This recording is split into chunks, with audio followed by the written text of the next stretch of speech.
നമസ്കാരം. വിഷനോറ മീഡിയയുടെ പുതിയൊരു വീഡിയോയിലേക്ക് ഏവർക്കും സ്വാഗതം.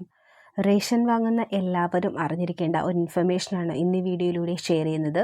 ചാനൽ ആദ്യമായി കാണുന്നവർ സബ്സ്ക്രൈബ് ചെയ്യുക, വീഡിയോ ലൈക്ക് ചെയ്ത് സപ്പോർട്ട് നൽകുക.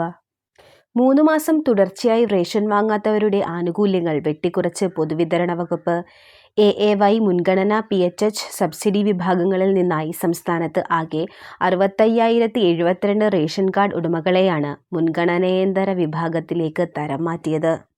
ആനുകൂല്യമുള്ള കാർഡ് കൈവശം വയ്ക്കുകയും സ്ഥിരമായി റേഷൻ വാങ്ങാതിരിക്കുകയും ചെയ്തവരുടെ പട്ടിക തയ്യാറാക്കിയാണ് മുൻഗണനാ വിഭാഗത്തിൽ നിന്നും നീക്കിയത്. സിവിൽ സപ്ലൈ വകുപ്പ് സംസ്ഥാനത്ത് അനുവദിച്ചിട്ടുള്ളതിൽ മുൻഗണനാ വിഭാഗത്തിൽപ്പെട്ട 53,738 കുടുംബങ്ങൾ റേഷൻ വാങ്ങുന്നില്ലെന്നാണ് കണ്ടെത്തിയത്. ഇവരെ പൊതുവിഭാഗം റേഷൻ കാർഡിലേക്ക് തരം മാറ്റി. അന്ത്യോദയ അന്നയോജന വിഭാഗം റേഷൻ കാർഡുകൾ കൈവശം വെച്ചിട്ടുള്ള 7,040 കുടുംബങ്ങളും പൊതുവിഭാഗം സബ്സിഡിയിലുള്ള 4,332 റേഷൻ കാർഡ് ഉടമകളും ആനുകൂല്യം കൈപ്പറ്റുന്നില്ല. ഇവരുടെ റേഷൻ കാർഡും പൊതുവിഭാഗത്തിലേക്ക് മാറ്റിയിട്ടുണ്ട്.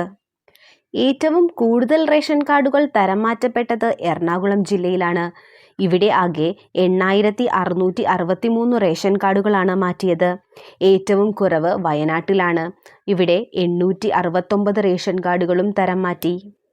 ഇതുപോലെ ഇൻഫർമേറ്റീവായ വീഡിയോകൾക്കായി മറക്കാതെ ചാനൽ സബ്സ്ക്രൈബ് ചെയ്യുക. മറ്റൊരു വീഡിയോയുമായി കാണാം. നന്ദി, നമസ്കാരം.